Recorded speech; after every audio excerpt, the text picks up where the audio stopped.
Just getting settled in here. Okay, here we go. Okay, so welcome to our Rural Resilience and Adaptation meeting for the Vermont Climate Council.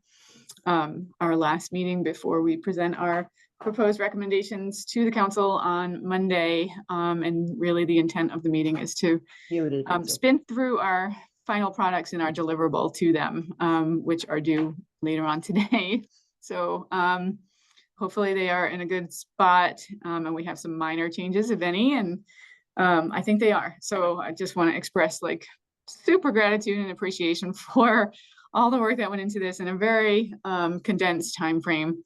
And I know it's not perfect. It'll never be perfect, but it's a really good product to be passing along at this stage in the game. So definitely appreciate all the work that went into it. So let me see if I can find an agenda.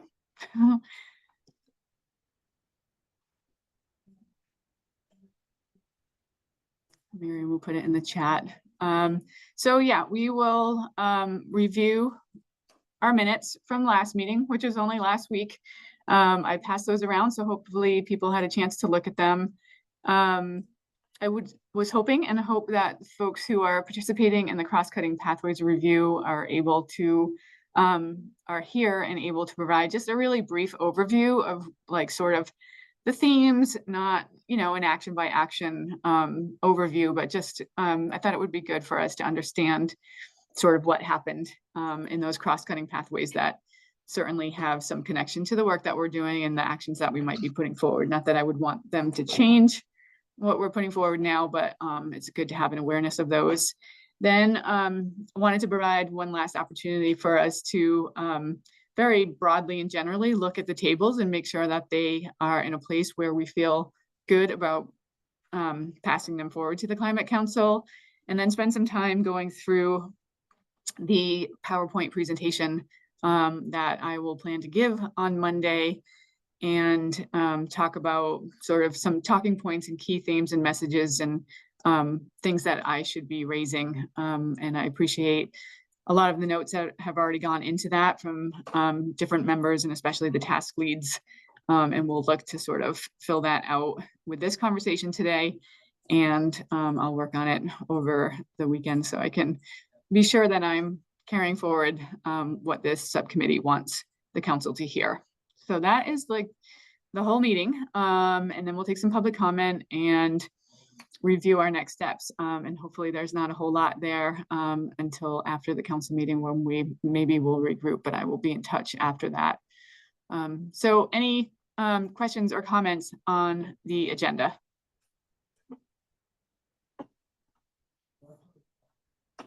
Okay, so let's look at the December 6th meeting notes. Like I said, I pass those around on Wednesday, so I'm hoping folks had a chance to review them and we can approve them. But if you need a couple of minutes, just give some indication of that and we can take a few minutes to review. Anybody need minutes to do that? You get a chance to do it. So, okay then, are we okay approving? Do they need any work? I saw one thumbs up for approval. Can we have more than that? Okay, awesome. Thank you. That's enough to go. I love when Chris puts his dance moves on for a sign of approval. If anybody else wants to do that, feel free to jump in. It's fun. Okay. So there's no presentation expected, but I'm hoping again for the next agenda item that we can just get an overview from those folks that participated in the cross-cutting task groups. Just sort of a summary of what's being presented or will be presented on Monday, what's being brought up to the council from those task groups. And so that was, I forget the names of them, workforce, right? Education, and then compact settlement, I believe were the three groups. And so Alice, you were education, correct? Yes, I was on education. I don't have from Liz yet the full, well, maybe she just put them out, but we were all asked to, from the meetings and what we had heard and talked about, to send in our three um, um, most important, like what would be our most important actions. And I can speak to that because we had a very good discussion with a number of Department of Education staff that came to the meeting. And we talked about climate change curriculum in the schools. And we talked about beefing that up. We talked about not wanting to overburden teachers. We talked about teachers and staff needing to um, themselves have classes and courses to beef up their knowledge and what they can teach about climate change. And then we had a very good discussion on very um, creative ways to bring this into the school system, the school systems from elementary to high school in very creative ways. We talked about things that could happen in elementary schools um, that would be more fun, creative. Um, we've had here in Waitsfield, we have the kids have a whole garden going. We have rain gardens going. There is an active after-school program in climate change. So we talked, and then we talked about how to add it into the curriculum. And Liz wrote up a very good recommendation from that about peer-to-peer um, networking amongst the teachers to share those ideas. And the other thing that came up that was right in my the public health task group was one um, Department of Education person mentioned making sure that school administration and the schools got current up-to-date public health information on climate change. And that worked for me. I also mentioned that as one of our priorities. Yeah. They should be up to date on, vaccines and uh, diseases and ticks and, you know, current bacteria and icky things going around. Mhm. So, and also, especially for students in classes and athletes, the student athletes doing outdoor um, practice and games, to be very aware of the effects of extreme heat. Yeah, air quality, all those things, yeah. Yeah, so those are the Excellent. ones I can speak to, and those were in my recommendations to Great, Liz. great, thanks. Any questions for Alice on that? Comments, thoughts? I have a quick one. Alice, would you be willing to discuss? I might email you, but just about that because my youth advisory has been discussing kind of education and fitting in youth into the CAP. So I might shoot you an email if you're flexible. Sure, Great. I'll put my email in the chat. Lovely. Thank you. Scott, do you Scott? have a question? Yeah, I do. Um, so that cross-sector group mostly worked on formal education. You didn't address education and outreach for programs to what I would call the general public or its key stakeholders. It's mostly Yes, formal education. yes, those were discussed also. And like I said, I haven't seen the full recommendations yet in Liz's spreadsheet. And I'm sure there's recommendations for that also. Okay, Because we did discuss the municipalities, select boards, planning commissions need to understand the health effects of climate change and everything about climate change better so they can serve the communities better. okay. So, I was also thinking about materials going out about programs that are being implemented at state and regional levels. like Uh, weatherization programs and so on? I can't say for sure. I Okay. had to leave one meeting very quickly, for a doctor's appointment. So, I would say stand by and you'll see all of those recommendations. Yeah, yep, thanks. Yeah, they'll be presented on Monday as well. Right. Chris? Yeah, so I'm just gonna say, I'm fine with including this and from with what's been presented, but just as the municipal rep to the council. I'll just note that a lot of town planning commissions, especially rural town planning commissions, struggle with doing the most basic planning. So recommending they take on lots of things, food security, health, all kinds of, it's going to be cursory at best. So just kind of just want to provide a reality check. Any town planning commission can do as deep a dive as they want, but right now they struggle like hell just to do the most basic requirements to meet all the statutory requirements. I kind of refer to that as Charlie Brown's Christmas tree. We hang one more ornament on, it's going to topple the tree. They do the best they can, but just realistically, this is kind of, to me, it's kind of another, it's not a bad wish, but it may not, but expecting the towns to do a whole lot in this stuff is just not particularly realistic. But it doesn't hurt to raise their awareness of it. Chris, you're absolutely correct. And, Waitsfield in itself has been without a town administrator. And I think all rural communities really do depend on volunteers to do their job, to really do some really important work. It's like, how did I get stuck with the local hazard mitigation plan? Well, I haven't learned how to step back in line, so I always get volunteered. All right, thank you.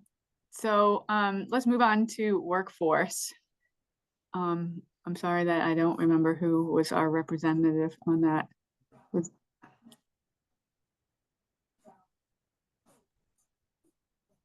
Nobody seems to be stepping up. Oh, I wasn't workforce.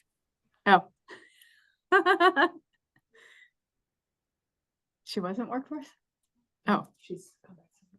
Oh, okay. Okay, I'd have to go back to my slides to even see who that was. And then compact settlement. I think it was Candace. And she's not here. Well, and I think that was me. It was? I think so. Okay. I mean, would have made sense. Yeah. I was attending the meeting, so. Okay, excellent. I would say I was, there were a couple that I missed, but yeah, there were a couple that I missed. So this might not be the most complete update, but generally speaking, I think the big takeaway from that compact settlement group revisiting the strategies and actions there was to say that one of the strategies was to look at regulatory barriers and address those. And there were a lot of actions in there, and I would say we landed on listing all of them as in whatever the term was, in process, or being implemented, modified. I think the idea was that the recent Act 181 and the Home Act, both of those were really intended to help start chipping away at some of the regulatory barriers to compact settlement. And so a lot of those actions got listed as, moving along with some, modified as they show up in 181. The other big strategy was to, reduce the regulatory barriers, but then also fund the infrastructure that helps support that kind of compact settlement development. So a lot of those actions are still in there, focused on water, wastewater infrastructure, as well as transportation infrastructure, broadband, all of the infrastructure that is needed to better support compact settlement. The other thing that was called out was, not to sort of sit on laurels and just say, don't worry about it, guys. Act 181 is happening. It'll all be fine. Is to, okay, Act 181 is supposed to be addressing a lot of those actions, but let's be sure to sort of keep our eye on, monitor the implementation of Act 181 and make sure that it is unfolding in a way that is actually meeting the goals of the compact settlement strategies. So that's more or less where we landed. So the three top actions are to monitor implementation of Act 181, continue investing in the infrastructure that support compact settlement. And I was clearly not prepared. I forgot the third one, but we're still in the process of coming up with the top three. We just voted yesterday over email, so I think we're still waiting on the top three. But those seem to be the three that will be rising to the top for compact settlement. Okay, thanks. Sorry. Any questions, comments?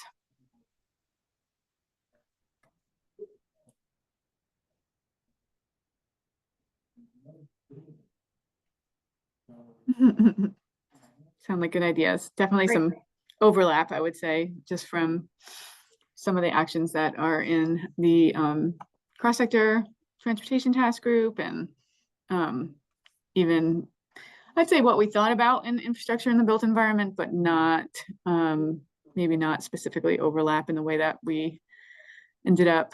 Well, maybe some overlap in the priorities that we brought up, but we can kind of think about that too. I don't know that there's really anything to think about or contemplate for us now at this point, but maybe the Climate Council will have to take that up and understand how. I mean, there should be overlap there. They are overlapping. That's the point of them.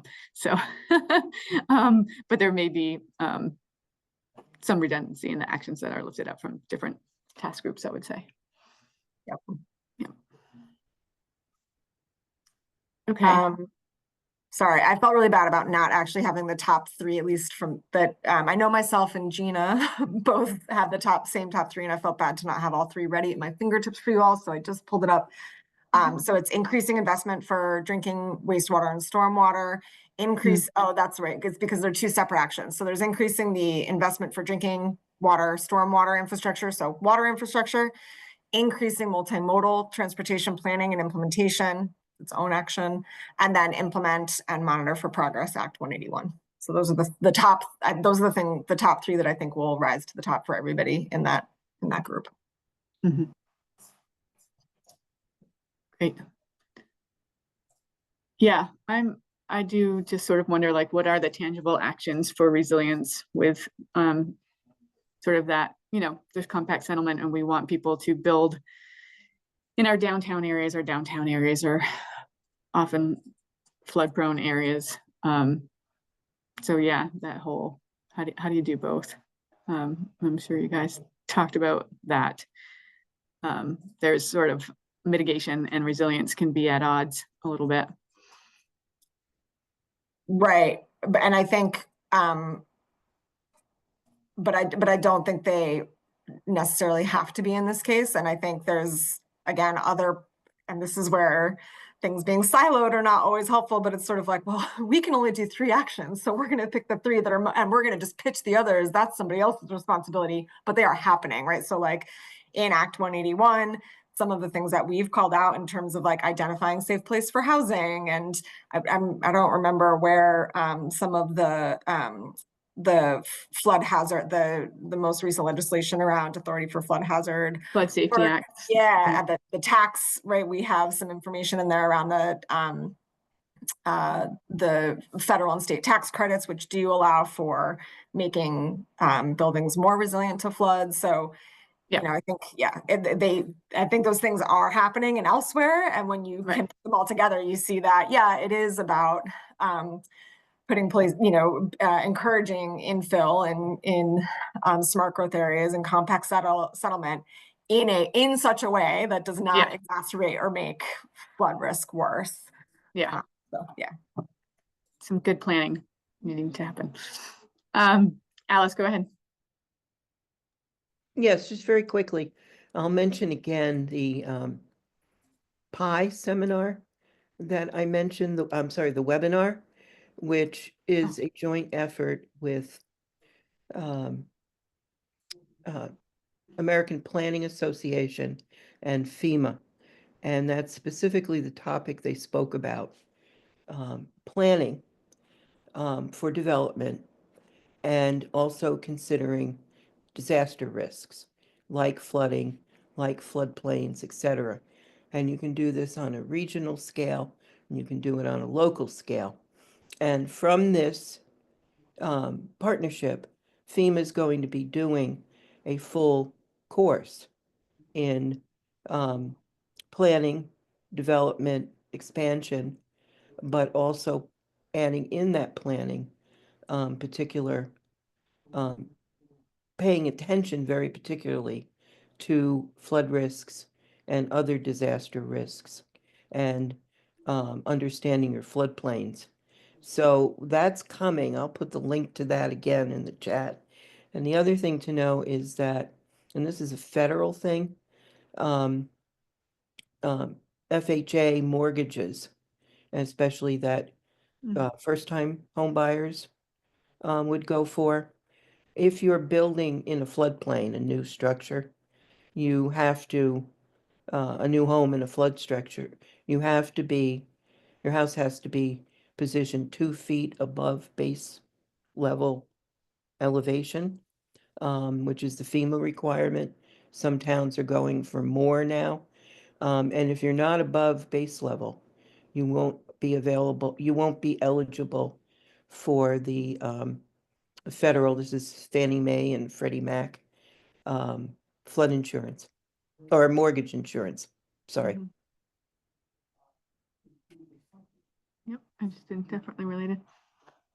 Okay, anything else on the cross-cutting? Doesn't sound like we have our workforce component, but tune in on Monday, see what comes from that task group.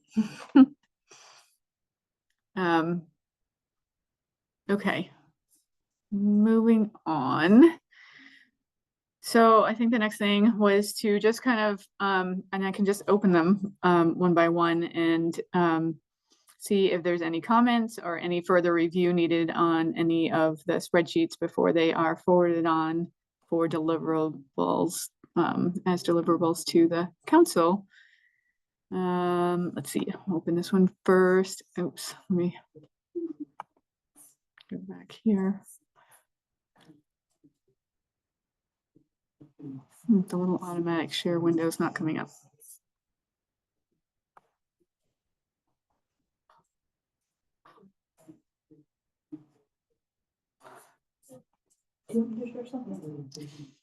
I was just going to share the spreadsheets, but I'm getting there.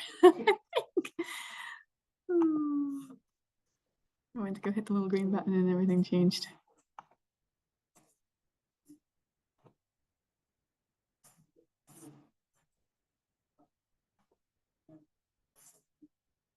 So that's sharing now, right?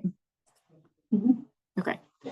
So yeah, I don't, I'm just sort of opening it up. Do we all feel comfortable about where this is at?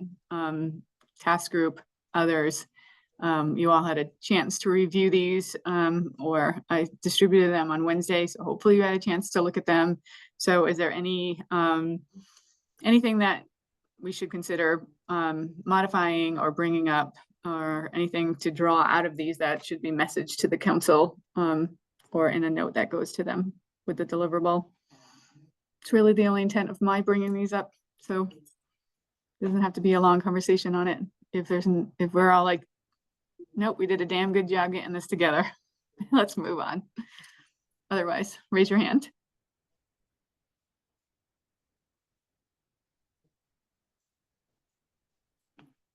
I think everybody sort of called out the top five on the spreadsheets as well, so that was good. Go ahead, Scott. So I want to bring up a discussion I think Marion and I had, and Bronwyn just alluded to this with the prioritization of the top 3, top 5, whatever you want to talk about. The issue I have is, if you look under 14A, it identifies priorities, but the problem is it's a cluster of of activities or actions that all feed into each other. And so by just presenting one aspect of it, you kind of lose the context of the whole suite of interventions or actions. And I'm pointing that out, Andrea, just as something to keep in the back of your mind when you present, because I think it kind of isolates in actions that need to be put together as a package. Yeah, and I mean, they will see these all, and they will be digging into them as writing of the plan happens. It's just sort of bringing up those 5 priorities it is hard to do at the action level, like we've talked about, because then you tend to want to lump them together, and then you are starting to make another strategy or repeat the strategy. So I think yeah, your point is taken. I will try to relay that too. I think that should go without saying, but it's probably maybe not for those people who haven't been so deeply involved in dissecting and wordsmithing the heck out of these to make sure that they are most impactful. So yeah, I'll bring that up for sure. Anyone else?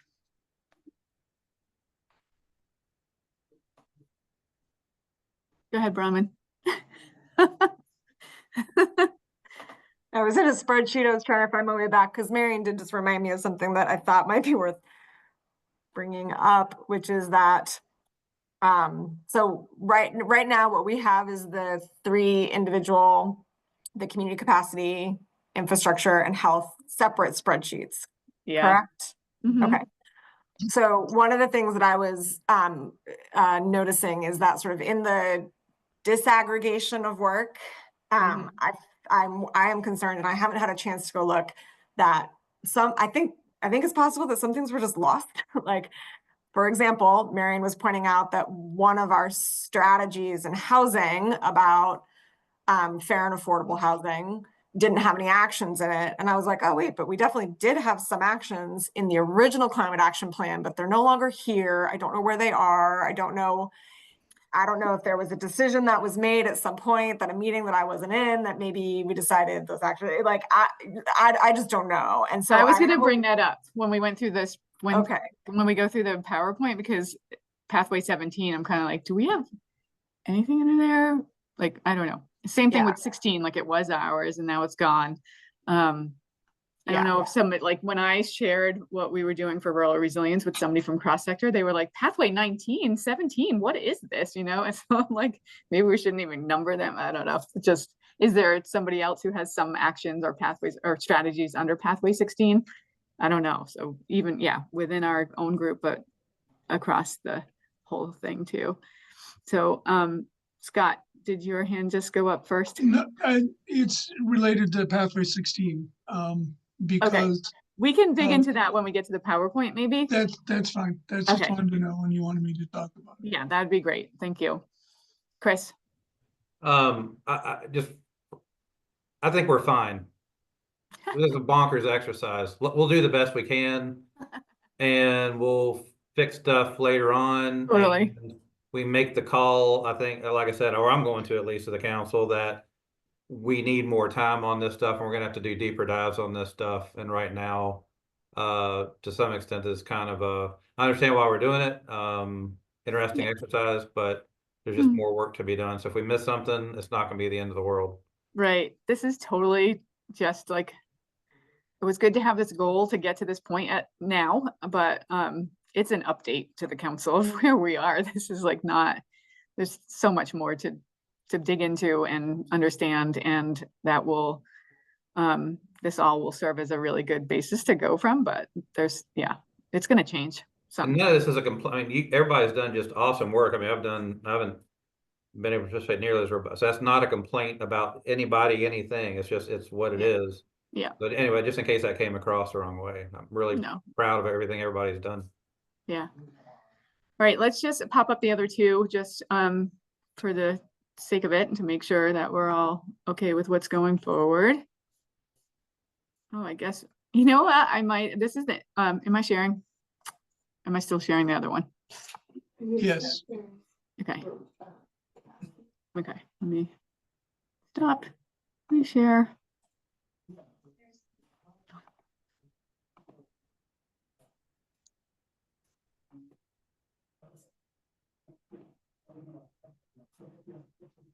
So this is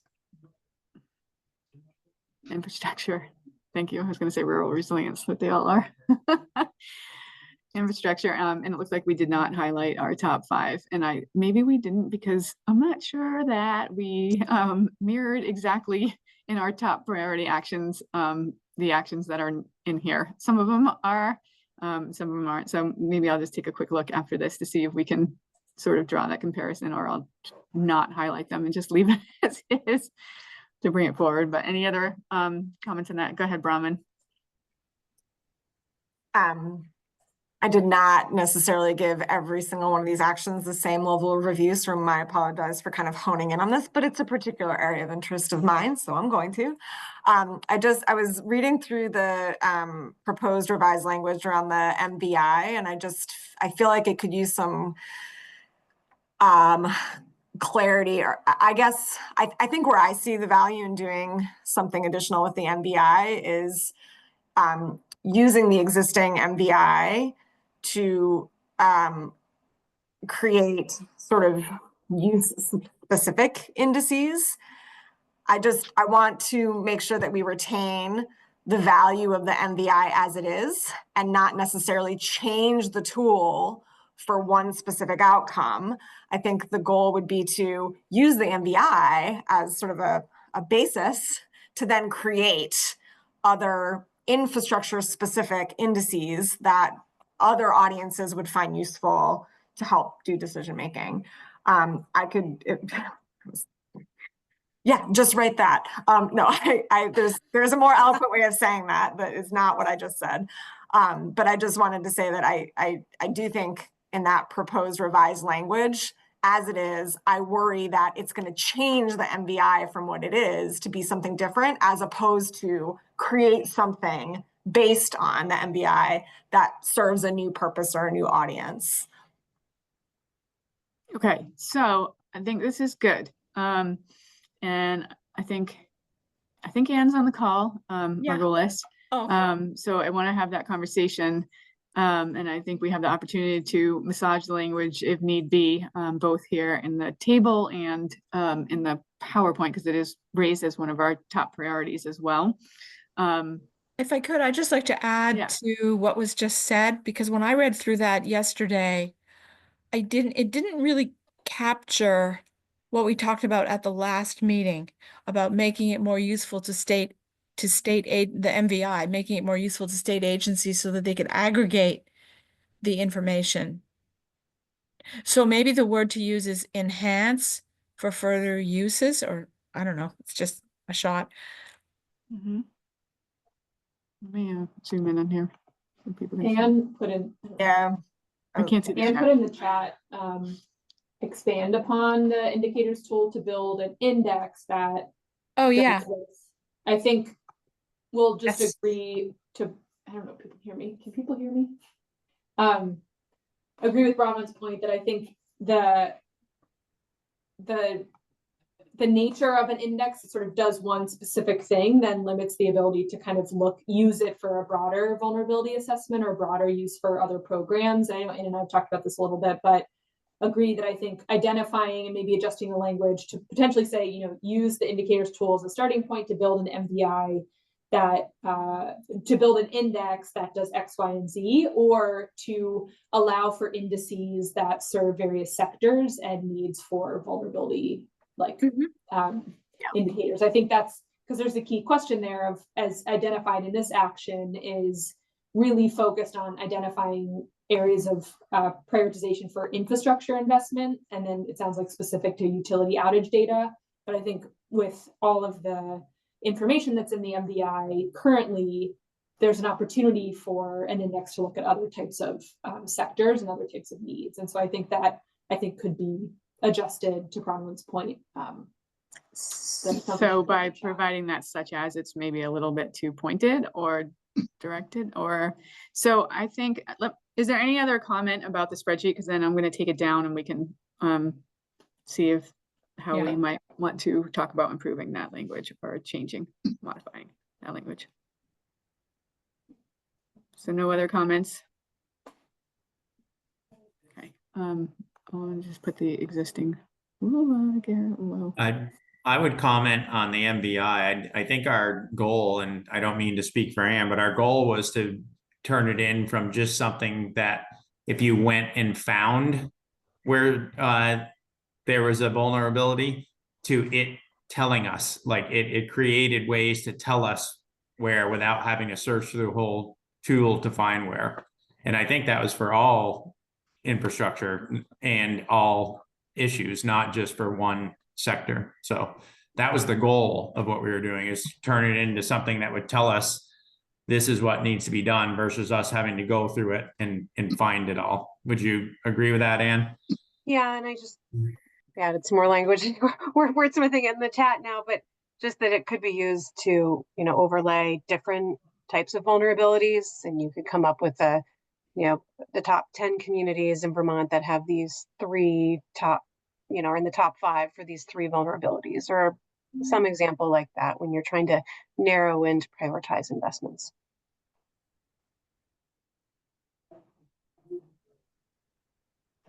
Okay, so do we have some suggestions and agreed upon, or Yes, I'm going we're down? good. Yeah. We have enough in the chat that we can mash something up. Okay. Mash away, Val and Ann and Mike, because in our whoever can access.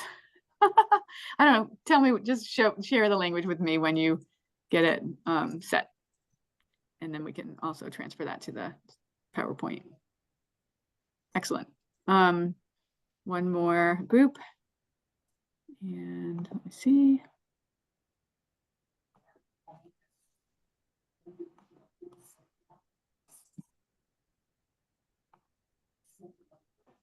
Coming.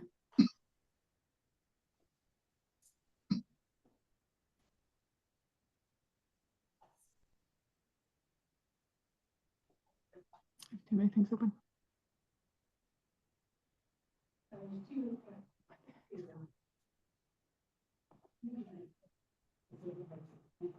There it is. Can you see that? Yes. Okay. And thank you to those who were able to look through these and that this is exactly the kind of input and purpose of this exercise. So that's great. Was there anything in the public health that anybody wanted to bring up for discussion?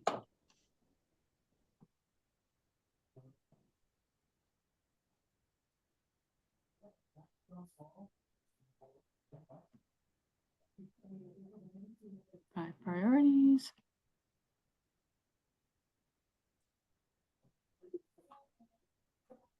We can have an opportunity also to look at the top 5 again when we go through the presentation. So if anything comes up, then we can work on I it would then. like to thank Jared for the work he did getting this filled out and refining our language to really reflect what we talked about in our meeting and by email. Great. So, Good job, Jared. yeah. And to everybody so much. Okay. Stop sharing that.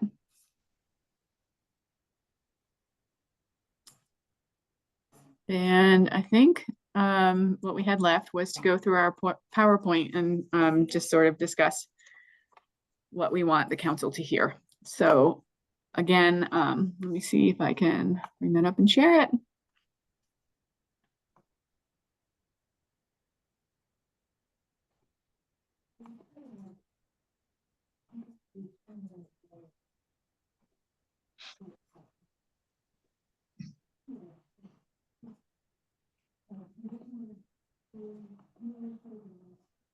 I'll start at the beginning.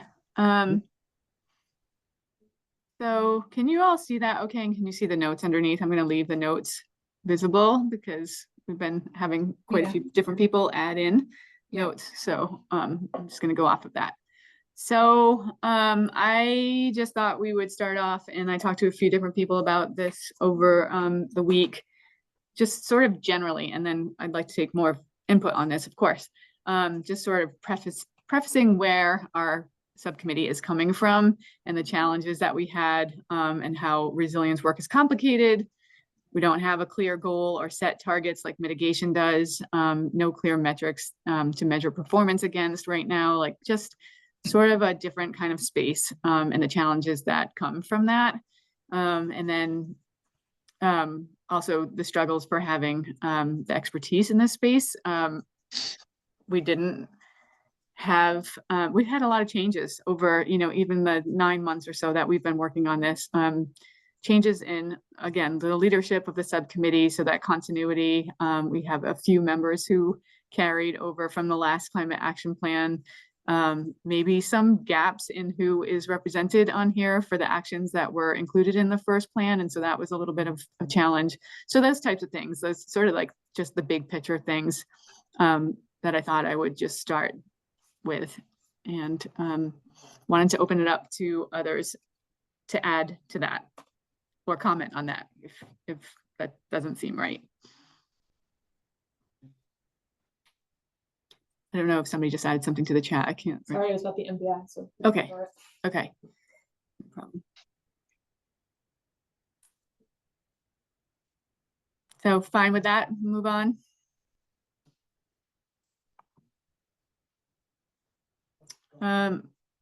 That this is a template that was provided, so just kind of working off that too. So review our subcommittee focus, talk a little bit about the stakeholder themes, and then somewhere, I'm not sure if it's this slide or the end slide or somewhere else,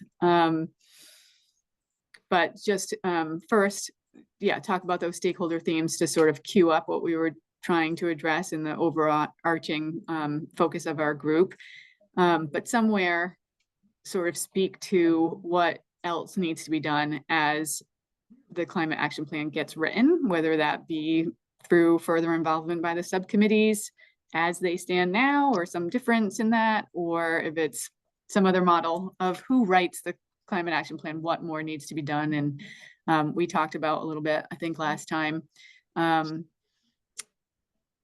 obviously there's a need to do that sort of cross-checking from recommendations amongst even within the subcommittees, but across the subcommittees for sure. Like, we don't really know what we didn't have the time to dig into. It would have been ideal if we could have dug in a little bit more to what Ag and Eco is putting forward and how that result might overlap with what we're talking about, just sort of making those connections. So there's still a need to do that, and then the need to hear more directly from people who have been impacted, communities that have been impacted, businesses that have been impacted. We did the outreach for that, but more one-on-one type of interviews or hearing from them, because we sort of heard generally what the needs are, but didn't really hear any directly, like really what the impacts have been. So it sort of goes to that storytelling that we talked about last time. So anything more on the general sort of discussion points that folks can think of or really want to make sure gets put across to the council?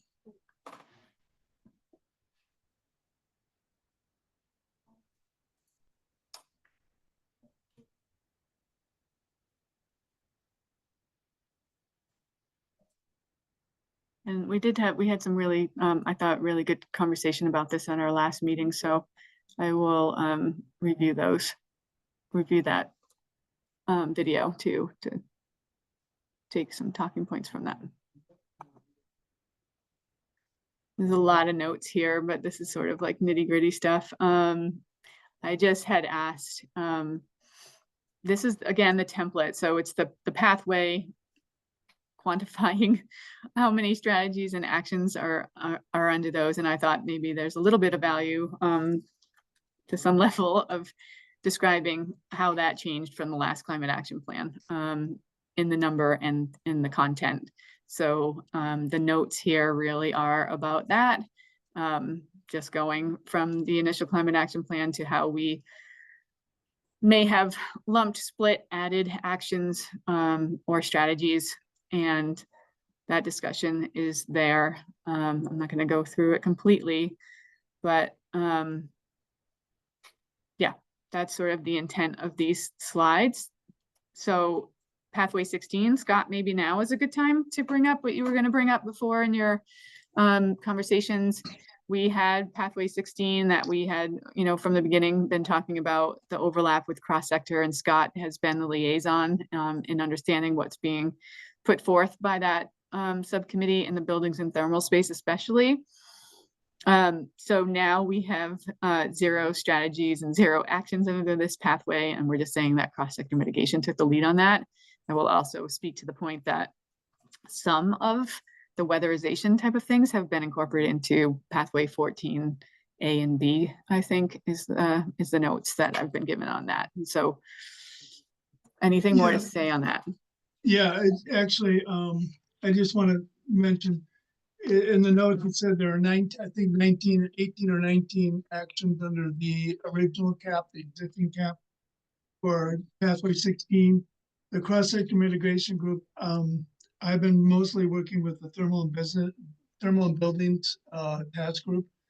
I missed the last couple of meetings. I did participate this morning a bit. Just we had too much going on with our task group to participate with them. There's a couple of things hanging. Other than 18 or 19, I'd say they covered probably 85 to 90%. Most of their actions, strategies and actions are really technical in nature. So an example is increase weatherization by X%. They haven't identified the X yet, through legislative and or administrative actions or support. And I've talked to David Farnsworth and Sam Lash about this quite a bit, about the need to talk a little bit about implementation modalities. You know, how is that going to happen? Are we just assigning everything to Efficiency Vermont and the state agencies responsible for weatherization, or are we trying, and regional planning commissions, you know, and or are we trying to have some kind of vertical integration with municipalities, taking into consideration Chris's point about most towns, a lot of towns have no resources to do much of anything without planning, without volunteers. But I do think that, I mean, I put in 14C as a way to sort of start addressing this, but it's not flushed out well enough. And I think we need to have a further discussion about what role municipalities can play in weatherization and or other climate actions. In addition to 14A, developing a municipal plan that has hazard mitigation plans embedded in it. So I think that's a discussion we could have as we move forward. And I'm still trying to have that discussion with David and Sam Lash about it, what they think. Okay.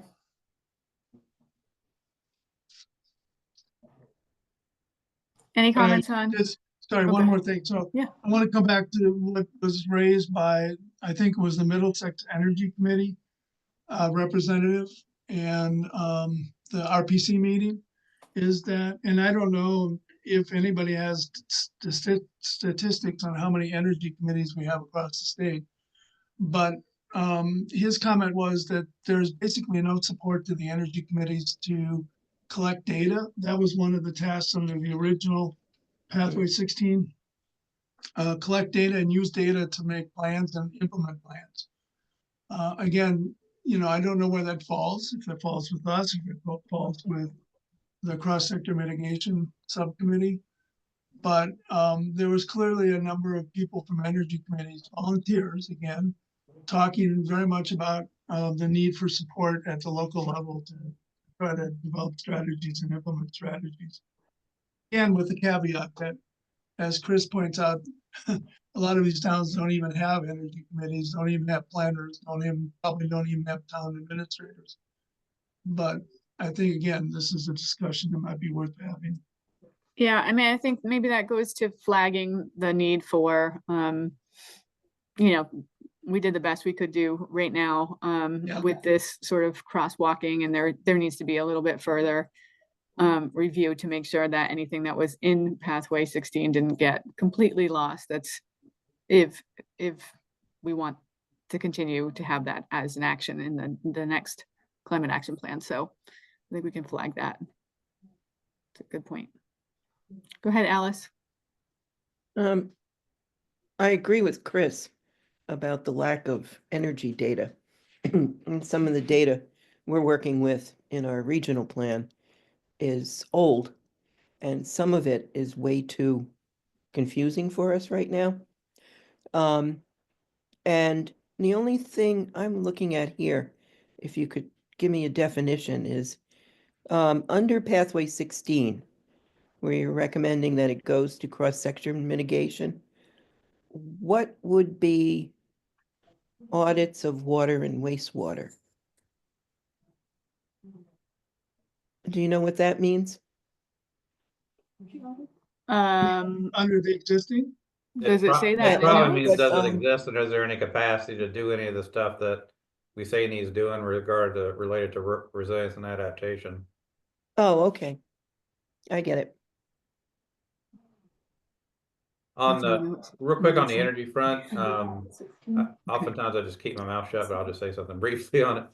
What towns can actually do about energy is so incredibly limited, but we act like they can do a lot. And I mean, they can, town government, apart from investing in infrastructure and doing other investments like that, to actually achieve the compact settlements and other land use patterns we're talking about, they're not going to affect driving behavior. They're not going to do much of anything. So I'll hush up about this, but drives me a little bonkers in the legislature and elsewhere, just kind of hear that the solution to all this lies with towns, and towns do a really good job keeping roads graded and keeping ditches clear. But especially from a rural resilience standpoint, but there's actually very little they can do on the energy front, apart from their own buildings and machinery. So anyway, but well, I said I wasn't going to say anything. I said something. Sorry about that. Go ahead, Anne.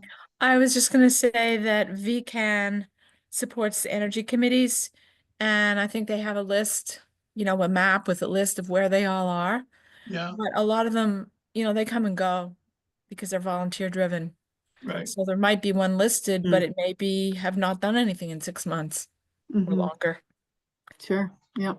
So I don't know if that's even a good data point. Thanks. Thanks, Otis. Yeah, I was thinking the same thing. So already on the page. So, but yeah, I don't know. Same thing. I don't know how accurate or up to date. I know they try their best, but yeah, they come and go so quickly. Yeah. Yeah, feel free if you're noting something in the chat to bring it up also, because I am struggling to see that chat. And if there's something that should be discussed. I mean, there's a map here on the VCAN website, but unless you want to go in there and count all of the location indicators, you don't know how many there are. Okay. Okay, so that's sort of the overview for these 3 pathways. And then we had 3 more. Pathway 17, this is maybe going to what Bronwyn was talking about earlier. I put the note in that some existing actions will remain, but then we have 0 actions. Some were revised, some were absorbed into pathway 14 and 15, and others will be addressed in compact settlement. I have no idea if that's an accurate statement, but it's seeming like maybe we don't have any more strategies or actions under pathway 17. So maybe that, if someone can maybe just do a quick check for me on the spreadsheets. Does anybody have pathway 17 in their spreadsheet anymore? And we might still have it in there and not crossed out. But I'm not sure there's any actions. And if there's no actions, then I don't think we should have a strategy on it either necessarily. Sorry, do you know what Pathway 17 is about? Pathway 17 is change Vermont's land use policies so current and future land development will be adaptive and resilient to climate change impacts. So I did say some of the actions were absorbed into Pathway 14 and 15 Yeah, We have one. in Well, 17 that was still. removed. Oh, The one about VHCD conservation buyout program. because I think some of the other ones were about maybe ERAF. I can't remember. what- Yeah, so moved from strategy 17B up into 14A. Okay. So that, and then Yeah, because there was a couple of, there was combine, and then two there was strategies, another one right? around Yeah. long-term sustainable funding that was combined with oh, my notes here are funny. But yeah, so they've essentially moved out of that. Okay. So like, are we recommended that just be gone now? well, strategy 1 is about infrastructure related to sidewalks, stormwater, bike lanes, EV charging, broadband. And can we So- remove those? So did you deal with that under infrastructure or no? Yeah, I don't have the spreadsheet open, but if somebody can check, I don't think there's anything left under there for infrastructure in the built environment. No.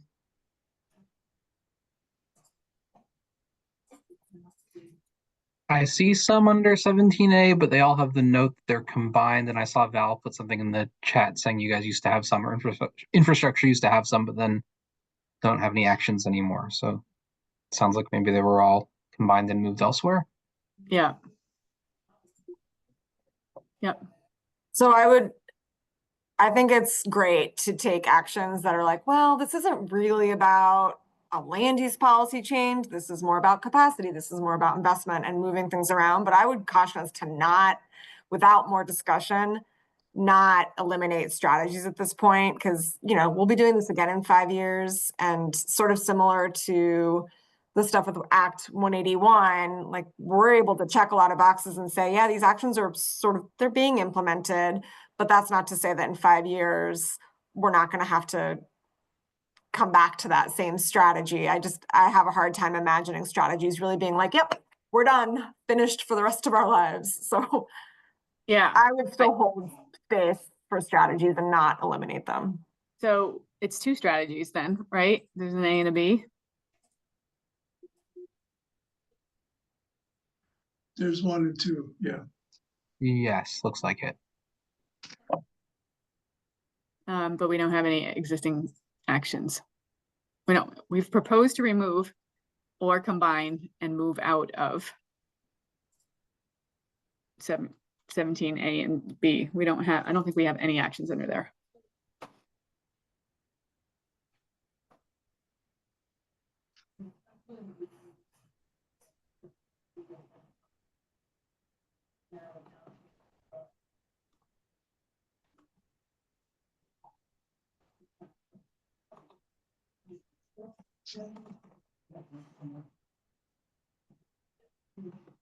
Yeah.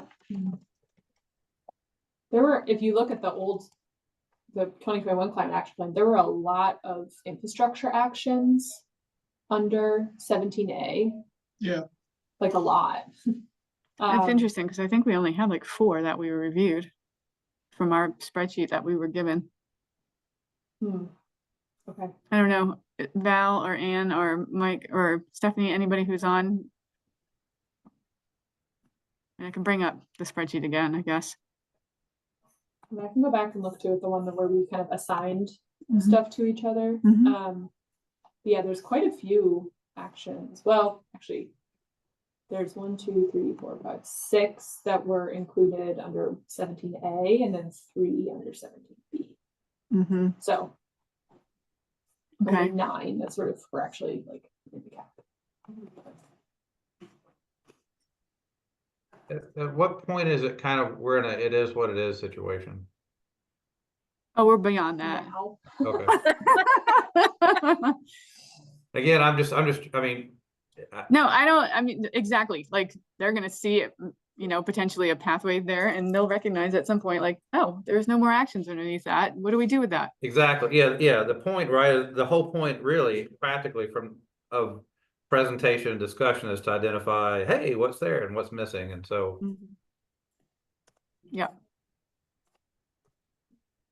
It's fine. Okay. Yeah, so I don't, doesn't look like we have any, notes for pathway 18. So I don't know if anybody has anything to add there, just sort of what those, I mean, without just saying the actions are, can be summarized by the pathway, obviously.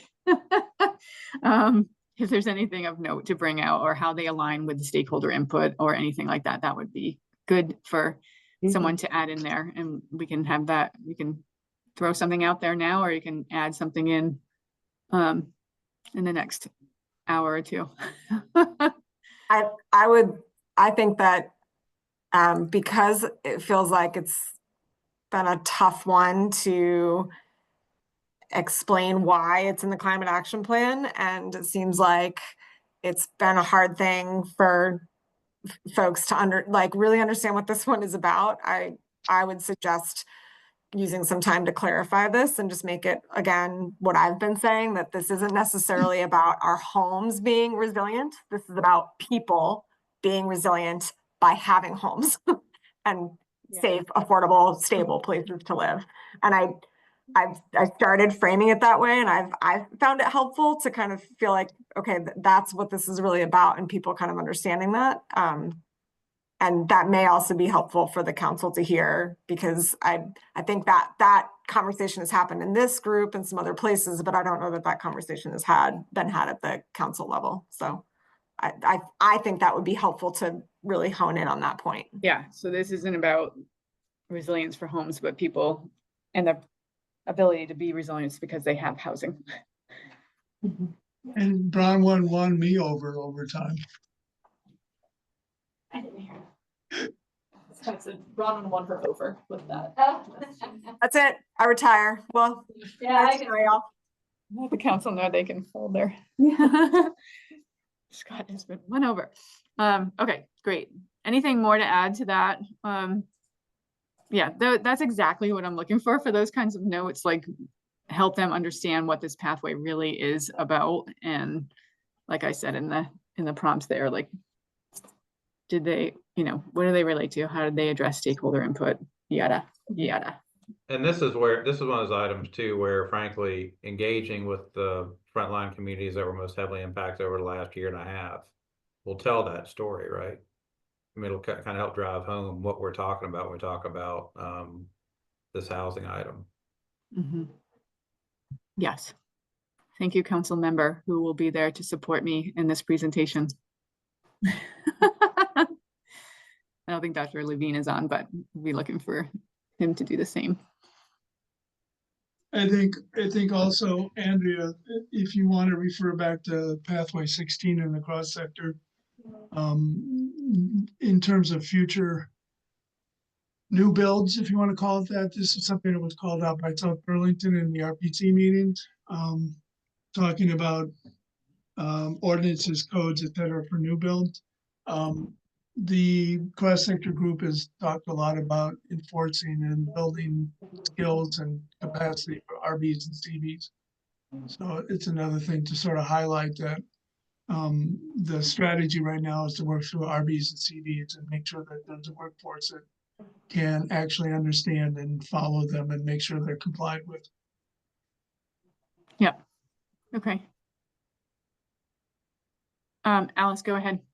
Yeah, I'm wondering, in a number of conversations I've had in housing and writing town plan chapters on housing, et cetera, are you also giving attention to affordable housing? And then there's also subsidized housing, which is quite important with the people that in the area here who depend on the service jobs. They need to have subsidized housing support to pay their rent. So, I wouldn't ignore subsidized or lump it all in with affordable, because they're really two separate things. I think subsidized housing has a different formula and salary requirements. I know in some cases, I have a friend who has run a coffee shop and is careful not to go over the amount for her staff, that if she gave a raise, excuse me, they'd no longer be entitled to apply for subsidized housing, which they still need. Yeah, I mean, accessible is definitely part of that. There's a whole bunch of, I think there's a whole bunch of means or ways to achieve this pathway, and that's definitely one of them. I don't know that there's actions in what we put forward to address I that. know the city of Montpelier in its planning, and its town plan and its planning are now using the terms affordable and subsidized as two separate.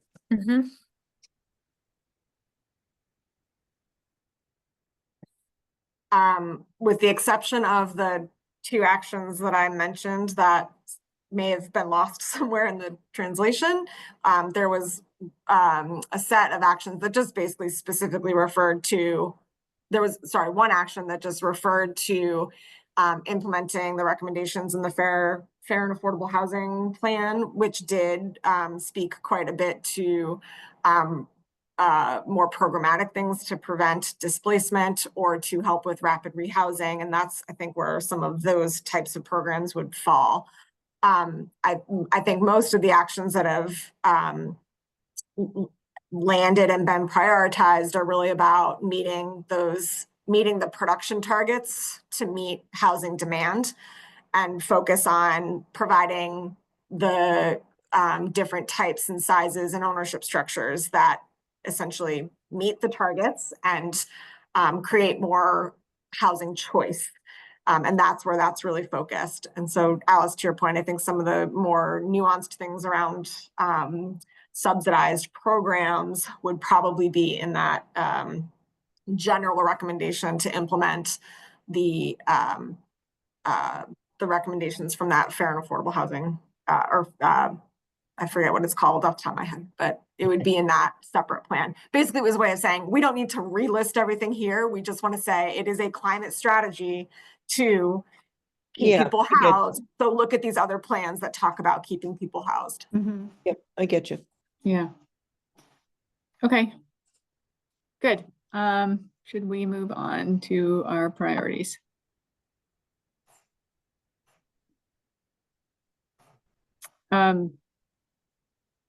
So the next 3 slides are just our top 5 per task group that we're lifting up for consideration. And like I said, I can go back and listen to video and stuff, but I would much rather if someone can fill in some of like what we should be talking about with these slides, that would be very helpful to me, so I don't have to spend hours trying to figure out what to say, because I am not an expert or near an expert in any of this. So I really could use some help in developing the talking points for these slides, and I think there is some for some of the other ones, but whether that be in an email or go into the PowerPoint itself and add in, that would be helpful. And we can have a general conversation about that. But again, for support of my need to present as best I can on this on Monday, I would really appreciate some direct input into this PowerPoint. So I don't know if Scott, you want to give a quick overview again of these and make sure everybody's on the same page and understanding of what's being put forward in a quick summary sort of way. Each one of these has a champion within our task group. Perfect. And in terms of giving you further notes, I mean, first one is Carolyn and Marion. Second one is kind of all of us. Third one is Bronwyn. The fourth is Dahlia and now Bronwyn. Thank you, Bronwyn. And the fifth one is, oh, the fifth one is a combination, but it's basically the 14A, and that's Marion. So what I'd suggest is each one of those give you bulleted talking points, and possibly in an email. I think that, unless you guys want to do it now, if you want to highlight them right now. I don't know, maybe I'm being ridiculous about this and I just have to read them more closely, make up my own story about it. I guess, I mean, Because what else are you gonna do but say what's there, right? well, yeah, I mean, what, like, are you looking? I guess I'm a little unsure of like what. are There's you no way I saying could for, just like look at these and be like, talk for a minute and a half on this slide. This isn't right now, so I'm just gonna have to like, So you want sort of a bullet for each, that's sort of a summary. I can probably do it on my own, The but I thesis of each action, I or, think I'd probably screw it up. But I can do I it. mean, each one of these, Andrea, were long discussions. Yeah, you know, Um, exactly, that I was not involved in. Yeah, exactly. I think probably easiest to do it over email. And just a note, I think we've since revised a little bit the fourth action there that didn't get reflected in the spreadsheet. Anyway, so one of us can go back in and just Okay. make sure that it reflects our recent email activity. That'd be great. Yeah, I don't know. That's perfect. I mean, unless anybody wants to dig into these more, I don't know that we have to linger on these too much, but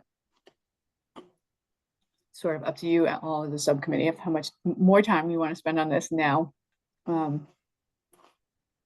if there's anything aching in your heart that you want to make sure gets passed along with this slide, that you can either email me or you can provide that input now.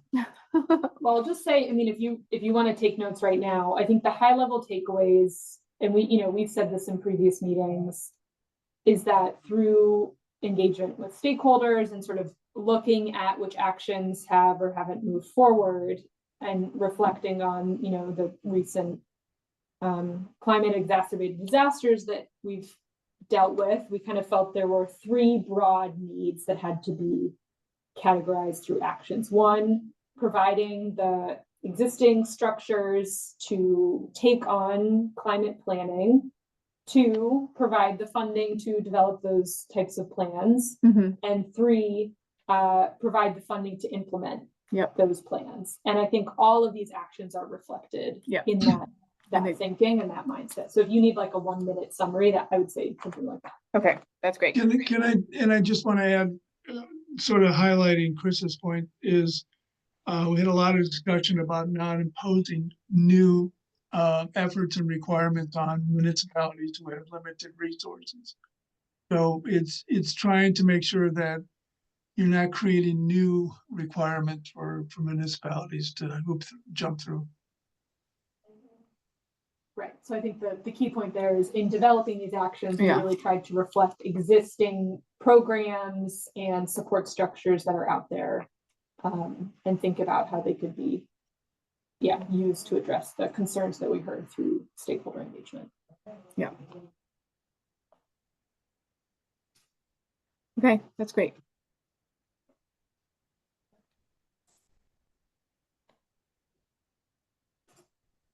Thank you. And then here's what we got for infrastructure and the built environment.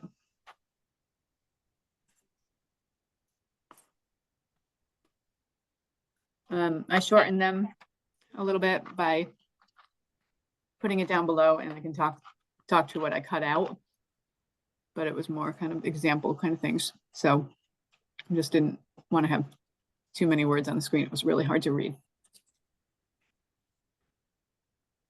So anything, Andrea, have these changed since last time? And we know we have to edit. since last week, I don't know. Yeah. This is where I'm like, wasn't I don't sure if think that I don't came out think of your these. meeting this week. I don't think so. We'll have to change the MVI a little bit based on whatever comes out of that. And then this is where I'm like, I don't think that the actions that are articulated here are directly copy and paste from our spreadsheet. So there's that. I think there was the one change on the second one. Said, I think when we last presented this to everyone, the second one was more specific to the electric sector. And I think we had some discussion about that and felt like it should be broadened to other infrastructure sectors, that it was an important concept to define resilience, understand its costs and benefits, understand how you measure it. So we broadened this one to be more infrastructure sector agnostic. Mm-hmm.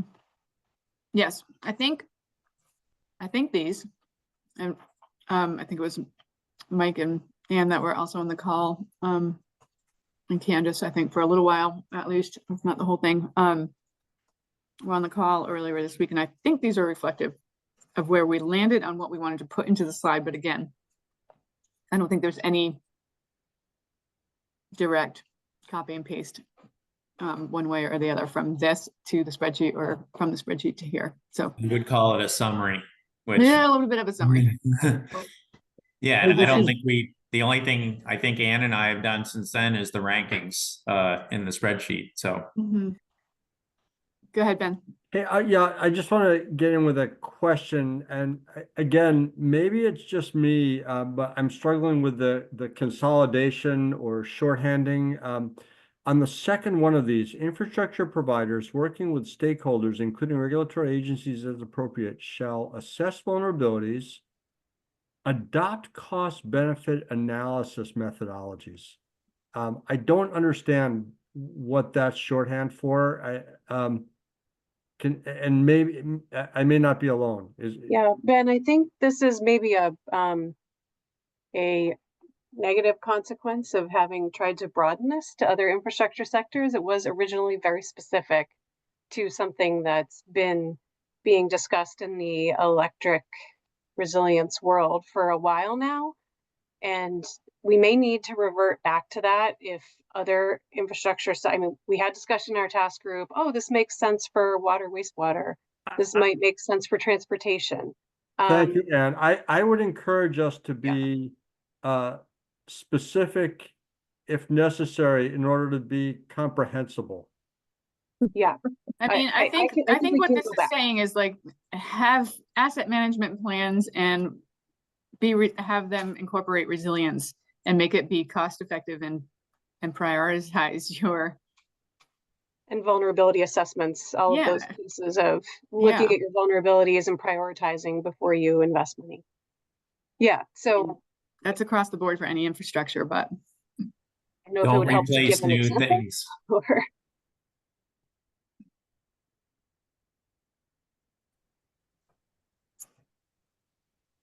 but now's the time to wordsmith. So Oh, Lord. Sorry. What you just said was more clear than adopt cost benefit analysis methodologies. okay. I'll try to find the original one and put it back in, put it in the comments so people can see if. Can I make a suggestion? Yes. Assess infrastructure. Good Lord, this thing is such a word salad. Basically, assess if infrastructure is sufficient to achieve adaptation resilience goals and what changes need to be made to make them capable of being so. I don't know. I know it's kind of generic, but and maybe it doesn't capture enough because I'm just concerned that the people I work with still don't understand what the hell that means. But Chris, I think that loses a lot of the nuance that we were trying to go for. That's very important in the electric space and gives us an actionable next step. So I think it might just be better to go back to our very specific priority here. maybe I missed something. I mean, is this specifically for the electric sector?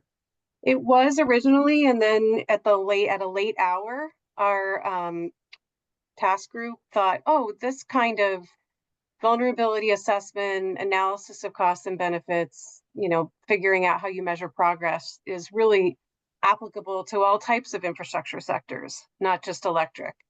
And then I think, you know, because it was kind of last minute, other infrastructure sectors are rightly saying, wait, what does this mean for us? Whereas we know very much, like, we have a very clear idea what it means in the electric sector, but it may have been not enough time to work with the other infrastructure sectors to say, you know, do these words work for you? And this is specific rural resilience and adaptation. I mean, is this going to be somewhere else too? Just, well, Just coming here. out of our subcommittee. I'm putting the original language that was in here. The reason I'm I mean, asking, should we just like, say develop vulnerability assessments that include cost benefit analyses? I mean, you can't do a cost benefit analyses without having a methodology. You don't really need to say in the action that you have who you have to work with. That can be described later. I don't know. We can just be more direct.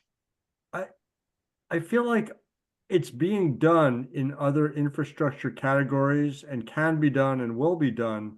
The recommendation meant something specific with respect to electric utilities and had value as such. So I would encourage us to revert to the more specific language. Which is in the chat now, if anyone wants to take a look. Yeah, I mean, maybe the transportation sector already has this to some degree at the state level. I don't think it does necessarily at a municipal level, or that it ever will be done at a municipal level other than what's already in place to be able to do that. But it seemed like water and wastewater also needed this. I guess that's where I'm struggling from a rural resilience and adaptation lens. I'm just thinking about the conversations I have around these subjects with our rural communities, and which is, you know, really all of them, but I'll go with whatever the group wants to do. I mean, I think that, you know, the bottom three there speak to implementation and investments needed for implementation. Yeah. That one's supposed to be saying, like, do some planning so that you address the right things in your implementation.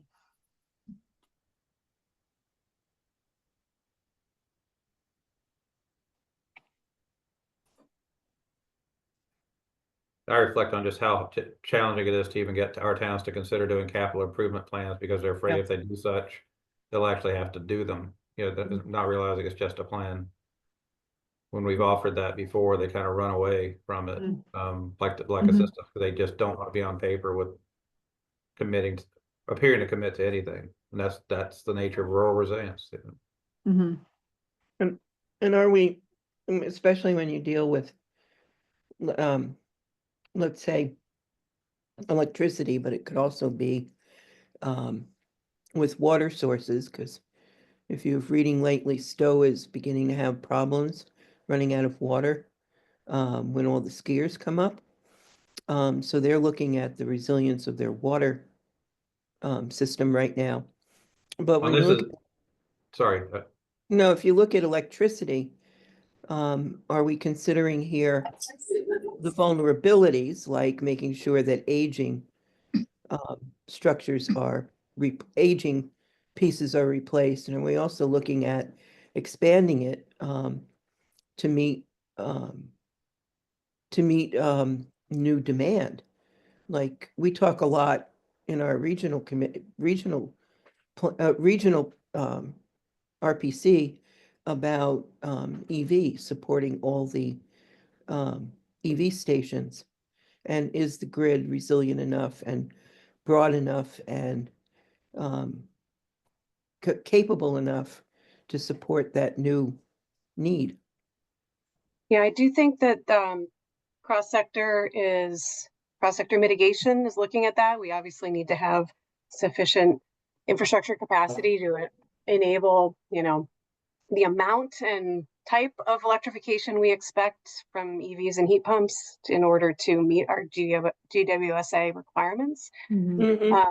So that is part of the discussion, is looking at, you know, do we have enough capacity to do that after we've looked at all of the alternatives, right? It's not just upsizing everything to accommodate load. It's looking at load management programs to ensure that you you're are right able there. to shift that load around, so you don't have to overbuild and overcharge ratepayers, which has the effect eventually, if you pile enough on rates, nobody can afford to electrify, and then we shoot ourselves in the foot for electrifying anything. And so that conversation is happening over there in cross-sector mitigation, but it's not unrelated to this, replacement at the end of an asset's useful life, sort of right-sizing the equipment to handle electrification after you again do the things that we're trying to do in the planning part of it, which is looking ahead, like how much electrification do we need?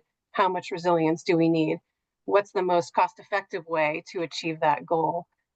With the limited dollars that you can spend on it, so we don't have unlimited, ratepayers aren't a piggy bank, right? How do we prioritize the investments that we make? And then how do we measure the success of those investments, considering programs of investment are iterative and you want to learn from what you've done? So it's a similar framework, but we're just trying to box it in here on the resilient electric infrastructure side of things. And moving towards renewable energy, correct? Yeah, that's all in the cross-sector mitigation, how we reduce greenhouse gas emissions. We're just trying to focus on the resilience and adaptation side here. So how do we adapt to and prepare our systems for the inevitable warming that's going to happen despite all of our mitigation actions. Gotcha.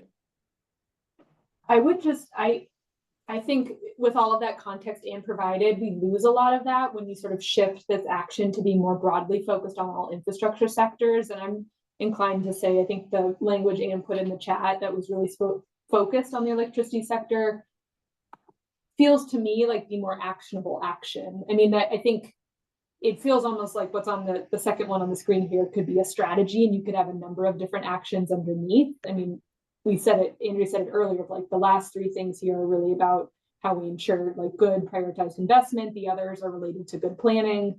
I just, coming from a place of like ensuring that these actions are actionable and we can figure out who the implementer is and actually move those forward, it feels like keeping the specificity of the focus on the electricity sector is where I would lean, but maybe. Yeah, I'm trying to think about it. So in addition to being on the Planning Commission, I'm also on the Capital Project Review Committee for Essex Junction. We have a series of criteria we apply to rank our infrastructure projects, proposed infrastructure projects. And I'm thinking, how does this apply to us? What would we have to do differently when we look at our infrastructure proposed projects for roads, sidewalks, culverts? We have a wastewater plant, but it's not really up for any kind of action right now. So I'm just thinking, okay, what would we do on the Capital Project Review Committee to address this moving forward?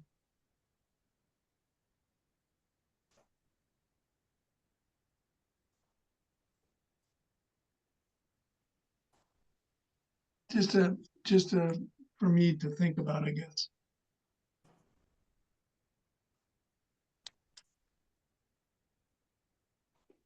Okay, I mean, I think we lose, if we think the electric sector is more important than sort of towns and their water and wastewater, then then we have to raise up one that's a priority, but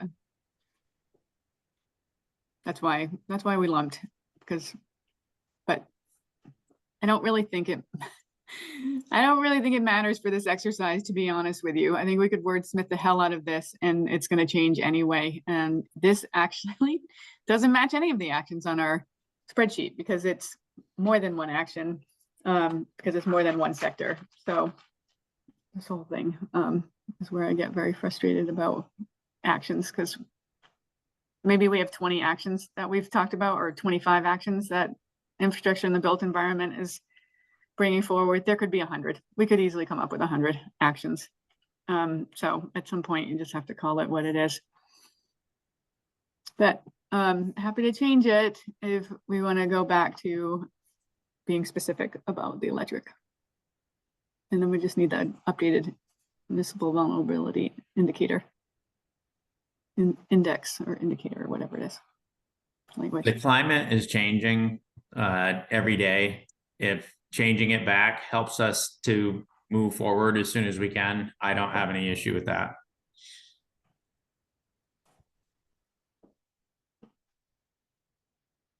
Andrea, we've been having a little sidebar chat. I don't know if you know any of it, but just that it seems to make sense if we're looking for a really specific and actionable action that people understand to revert it back. And we do have, it is under the broader strategy of creating a policy planning organizational framework to make the investments. So there is the overall overarching strategy that supports all of this work in all the infrastructure sectors. We may just need to add, I know you don't want to add, expand again, but just another action or two that speaks to doing this work within the other sectors. So we have, you know. Oh, I think it's there in the actions already for planning. And then decide if it's, I guess, a priority. Yeah. The other piece, and whether that would bump anything else. Like the MVI, does that, you know, yeah, we can. Yeah. But to save you having to wade through all this, your presentation of the Climate Council, maybe being specific, and then discussing the need to raise this up for the other sectors as well might make sense. Yeah, I mean, we kind of sneak it into the wastewater by saying, prioritize your investments as you outlined in the vulnerability assessments, but it's fine.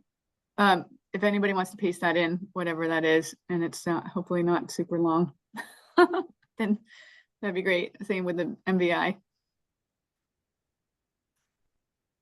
I'll be shipping this off to Liz in the next hour. Looking forward to it. Oh, you're here. Hi. I just joined. I just came from another meeting. Sorry that I'm late, but hi all, and happy to answer any questions that might have come up during. I had asked you a question the other day, Liz. I'm not sure. Do you just want the spreadsheets? Like, I'm getting like confused with all the different spreadsheets and the different subcommittees, but I know some people couldn't access the spreadsheet. So I think what we have in the SharePoint is what we need to pass forward, but you just want them in the separate folders. We're not going to like combine that into yeah, you don't need to combine it. I think I'll combine it on my end before I shoot it out to the council, but you could just send it as is and all. I think it'd be pretty overwhelming to the council to get like 15 spreadsheets. Yep. And as of right now, cross-sector and rural resilience both don't have their Excels ready to go, so they're only sending the presentations. Oh, so well, yeah, so I it for wouldn't them. worry too much about whether it's in the exact format that we teased out, but rural resilience, we have it, but ag and eco and cross-sector don't. Is that what you meant? Yeah. And we started this with a discussion on the Education Subcommittee. And I just pasted the link to the completed spreadsheet for the. Oh, nice. Great. In the Thank chat. you. Thanks. That's great. Okay, let's move on. If somebody can put the modified language for those first two priority actions, that would be great. I'll do that. Thank you. And let's move on to health.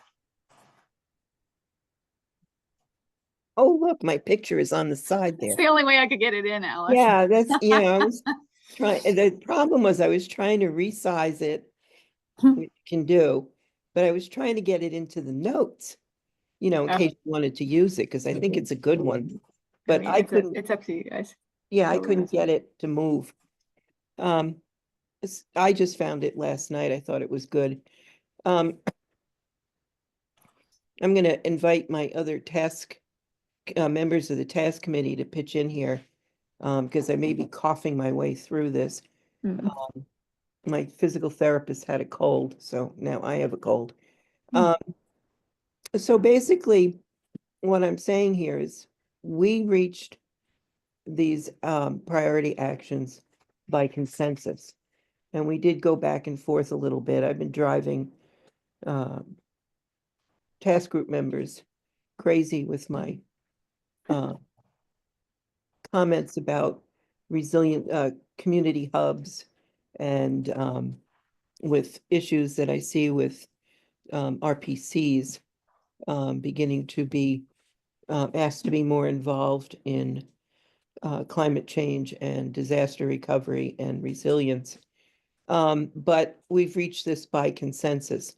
And what we're looking at here is really the overall one thing we proceeded with, is that we want to bring public health information and public health actions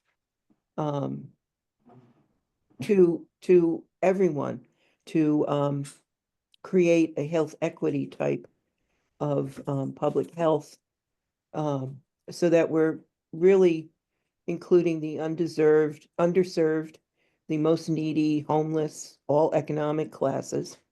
And we're talking about mental health services as being significantly important as disasters keep coming and people need to recover from them. And also people have anxiety about what's going to happen next. So our priorities in here and our actions reflect recommendations that we've created on the state, the regional, and the local level for things that can bring public health services, mental health services, and also communication to all Vermonters.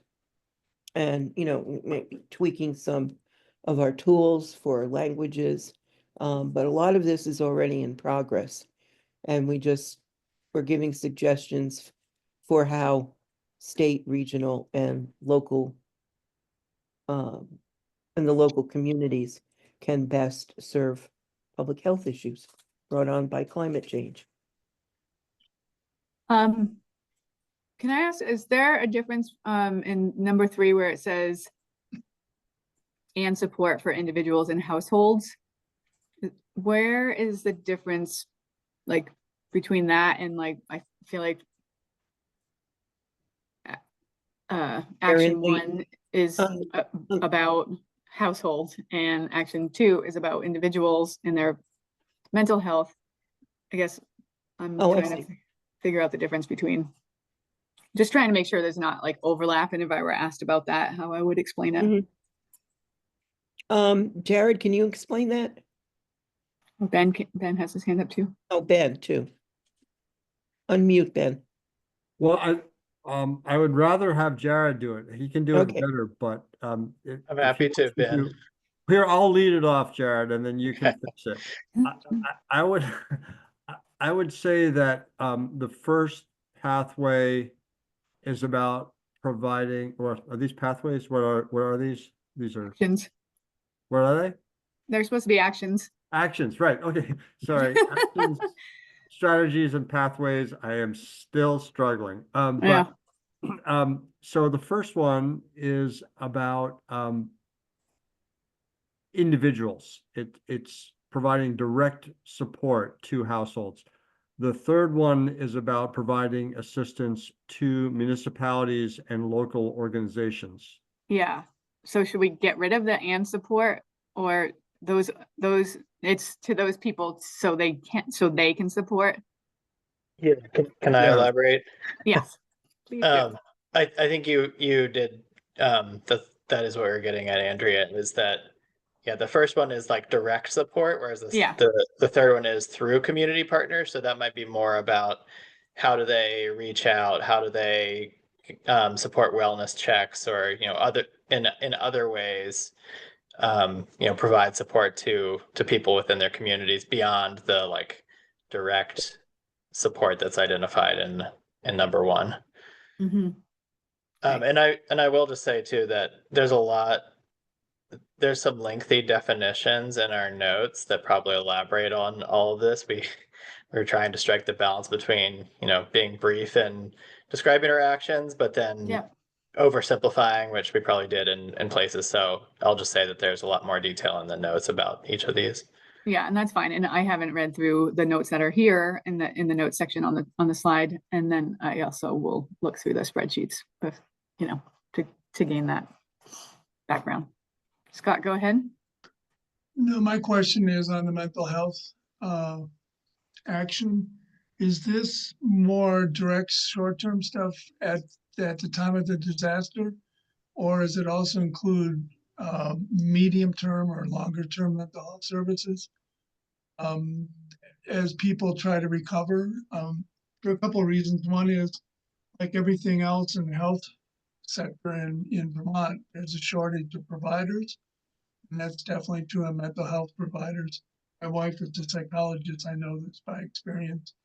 And also, people don't recover right away, especially if they don't have access to housing right away or recovery right away. So I'm just wondering, is this short, medium, long term, whatever? I would say immediate and long term. And not only just mental health services for people who actually have been traumatized during a disaster, but everybody holds their breath the next time we have a It rains. potential flooding report from the National Weather Service. So I don't know, that's my take on it. Jared, is that yours too, or?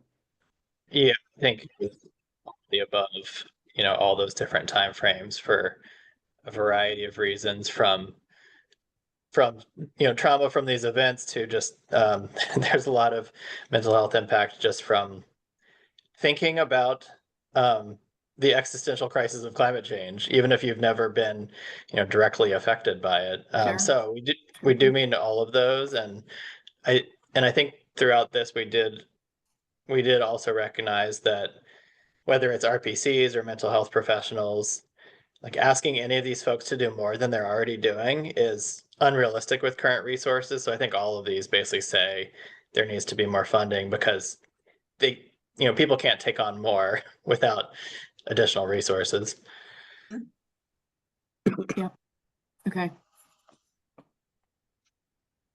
Okay, anything further on that?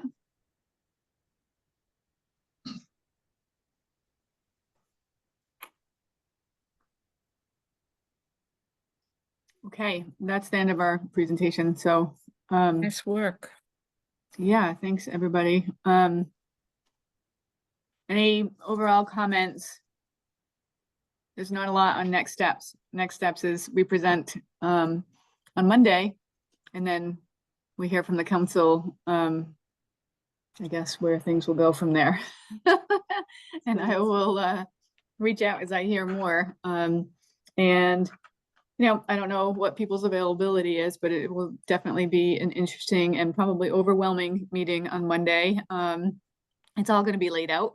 I'm sure there'll be questions and comments and things that are picked out, but there's going to be a need for them to, again, sort of take this back and think about it more. And they're going to have to deliberate on it at some point, even enough to move forward with starting to draft the narrative. And again, of course, that's supposed to be drafting the narrative so that we, whoever that might be, can go back out to the for public engagement again sometime in the end of March timeframe with a draft. So it's like, take a breath, but there's so much more work to be done. So the feeling is that we'd be moving forward towards the actual writing of a draft? I don't know who's going to do the actual writing. All right.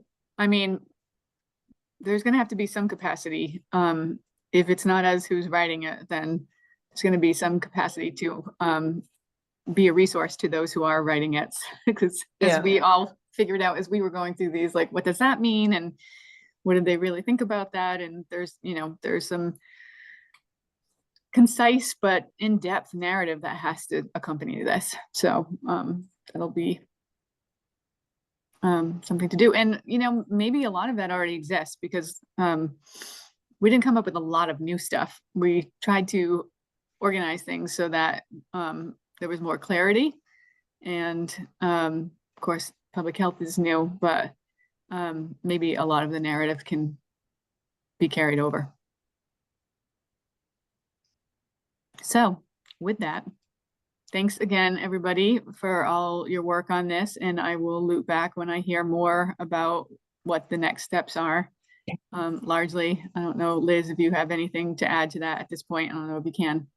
Just that if it's helpful for folks to know that Rural Resilience will be presenting at 12:30 p.m. on Monday. Yeah. Good to know. Thank you. Yep. Okay. If you don't want to sit in the whole climate council meeting. No, Okay. I'd like to see a lot of us there for moral Yeah. support, Andrea. Thanks so much, everybody. Appreciate it. You'll do fine, Andrea. Thanks. Have a good weekend, everybody. Thanks. You too. Thanks. Thank you.